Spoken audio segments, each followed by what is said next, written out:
All right, so welcome back. History, space, environment, water, law, and quantum technology. Six topics. Let's go. First of all, we have topic number one, which is Veer Savarkar. Now, Veer Savarkar, full name Vinayak Damodar Savarkar, remains India's most contested freedom fighter. Born on May 28, 1883, in Nashik, he died on February 26, 1966. He is simultaneously celebrated as a revolutionary nationalist and criticized as an apologist for British rule. And understanding both sides is essential.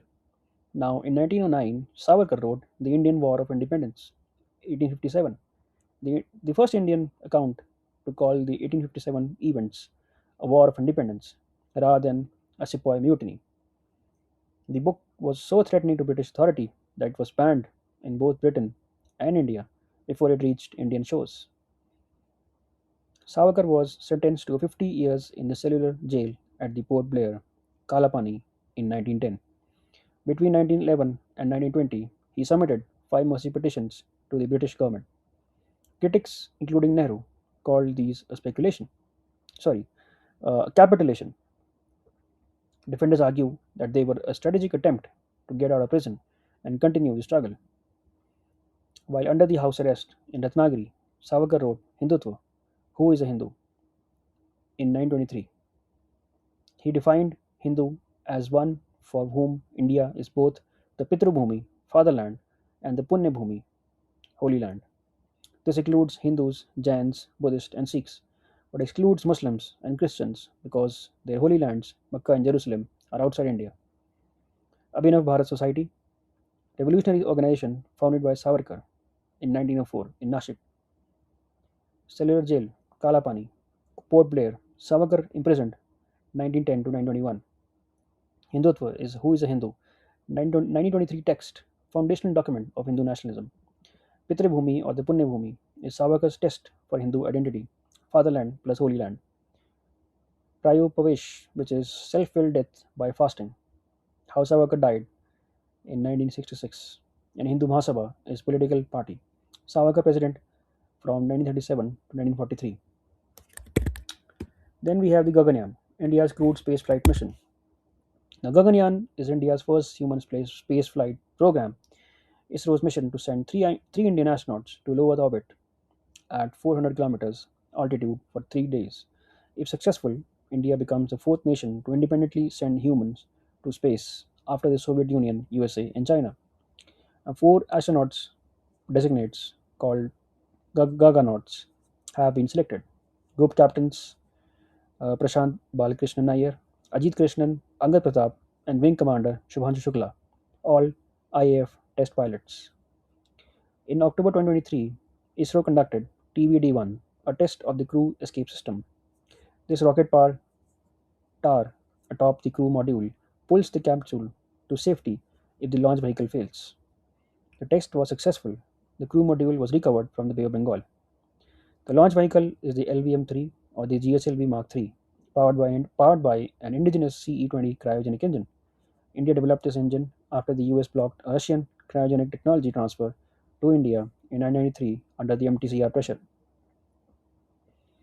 LVM-3 or the GSLV Mark III is the India's heaviest rocket. Launches Gaganyaan. Crew escape system is safety tower pulling crew module to safety in launch emergency. TVD-1 is abort test. October 2023 successful. Vyomitra is the ISRO's semi-humanoid robot. Flies an uncrewed precursor mission. HSFC is the Human Space Flight Center. ISRO's Bengaluru facility manages program. And the Bharatiya Antariksh Station is the India's planned space station. Target 2035. Then we have the Great Nicobar project. The Great Nicobar Island Holistic Development Project, worth approximately 72,000 crores, plans a deep water transshipment port, international airport, a township for 3.5 lakh people, and a power plant on India's southernmost island. Environmental clearance was granted in 2022. The project has faced sustained criticism on ecological and tribal rights grounds. Now, the Great Nicobar sits approximately 150 kilometers from Indonesia at the entrance to the Malacca Strait, through which roughly 80% of the global oil trade passes. A port and naval presence at the Great Nicobar gives India strategic domain awareness at the world's most consequential maritime choke point. The port is planned at the Galathea Bay, one of the most important leatherback sea turtle nesting beaches in the Indian Ocean. The leatherback is IUCN vulnerable, up to 2 meters long, the only sea turtle without a hard shell, evolutionary, evolutionarily 100 million years old. The female leatherbacks return by natal homing. They nest on the exact beach where they hatched. Destroying Galathea Bay does not displace the turtles. It eliminates the nesting population entirely because there is nowhere else to go. The Shompan are a particularly vulnerable tribal group with approximately 300 to 400 individuals living in Great Nicobar's forest. They avoid all outside contact. ANIDCO is the Andaman and Nicobar Islands Integrated Development Corporation project developer. Leatherback sea turtle is the IUCN vulnerable Galathea Bay nesting site, natal homing. Shompen is the PVTG, 300 to 400 population, the Great Nicobar Forest. Malacca Strait is world's busiest maritime choke point. String of Pearls is China's Indian Ocean port network. So Indira Point is India's southernmost geographic point, Great Nicobar. Then we have the Jal Jeevan Mission, which is which has been announced by PM Modi on August 15, 2019, aims to provide functional household tap connections to all 19.35 crore rural households in India. With a total outlay of approximately 3.6 lakh crores, it is one of India's largest social infrastructure investments. Over 15 crore connections have been created since launch. The Jal Jeevan Mission standard is 55 liters per capita per day of potable water. That's what makes a connection functional. A tap that trickles for 20 minutes daily or delivers contaminated water does not meet the standard. Independent audits have found that a meaningful fraction of reported connections fall short of actual 55 LPCD delivery. The gap between connection count and the functional supply is JJM's most important implementation challenge. Now, every Jal Jeevan Mission village must have a Pani Samiti, village water and sanitation committee, which is at least 50% women members. The Samiti plans the water scheme, contributes to capital cost, and collects user charges and maintains the infrastructure. Approximately 27 million rural Indians live in fluoride contaminated groundwater areas, causing skeletal fluorosis, a crippling bone disease. FHTC is the functional household tap connection, Jal Jeevan Mission's primary output metric. 55 LPCD is the 55 liters per capita per day, JJM's functional supply standard. Pani Samiti is the village water committee. 50% of 50% of them are women, manages local water supply. Ministry of Jal Shakti is the nodal ministry, created 2019 by merging two water ministries. Har Ghar Jal is the every house water, JJM's tagline, and fluoride arsenic contamination is the natural groundwater contamination affecting crores of rural Indians. Then the Jan Vishwas Act 2023. The Jan Vishwas Act 2023, assented to by the President on August 11, 2023, decriminalizes 183 offences across 42 central acts. Imprisonment for minor technical and procedural regulatory violations is replaced with civil penalties administered by adjudicating officers.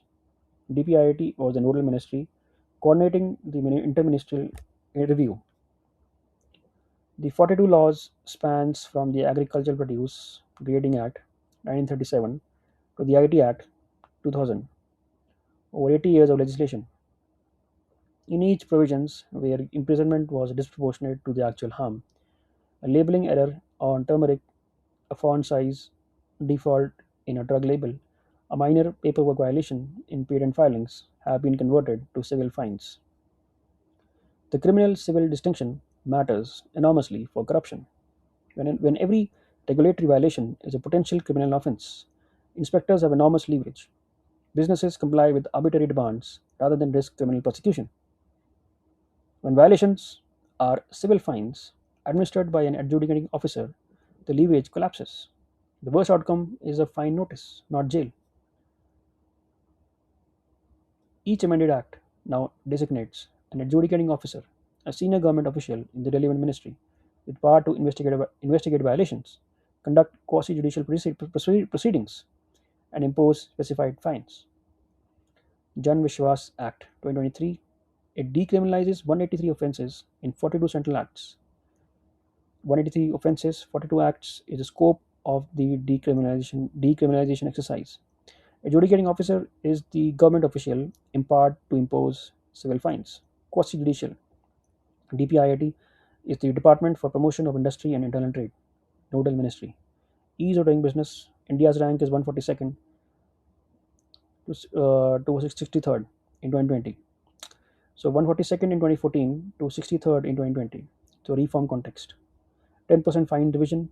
Fines revised upward by 10% every 3 years to maintain deterrence. Then India's first quantum reference facility, NMQTA. Now, the India has established its first quantum reference facility, calibration and standards body for quantum technology measurements under the National Mission on Quantum Technologies and Applications. The NMQTA was announced in the 2021 Union Budget with an outlay of 6,000 crores over 8 years. The Department of Science and Technology is the nodal agency. Now, in 1994, mathematician Peter Shor proved that a quantum computer could factor large integers exponentially faster than any classical computer. This means RSA encryption, which secures every HTTPS website, every bank transaction, and every encrypted government communication can theoretically be broken by a sufficiently large quantum computer. This is not a future concern. Adversaries may be harvesting encrypted data today to decrypt later, a strategy called harvest now, decrypt later. India's digital infrastructure is at risk. The NMQTA has four verticals: quantum computing, quantum communication, quantum sensing, and quantum materials. India's most advanced application is quantum key distribution, where CDOT demonstrated a 100-kilometer quantum secure communication link. India's 6,000 crore is significant but below China. And China's Messier satellite demonstrated intercontinental QKD as early as 2017. India's smart strategy is to focus investment. QKD for government communication, quantum sensing, and for defense and quantum algorithms, areas where India's mathematical talent creates genuine competitive advantage. NMQTA is the national mission on quantum technologies and applications. Qubit is the quantum bit, can be 0 and 1 simultaneously. QKD is the quantum key distribution, quantum secure key exchange. Interception is detectable. Shor's algorithm is the quantum algorithm that breaks RSA encryption. Post quantum cryptography is encryption resistant to quantum attack. NIST standardized 2024. And CDOT is the Center for Development of Telematics, demonstrated India's QKD at 100 kilometers. So, history, space, environment, water, governance, and quantum. Full spectrum today. Stay consistent. See you tomorrow. Thank you.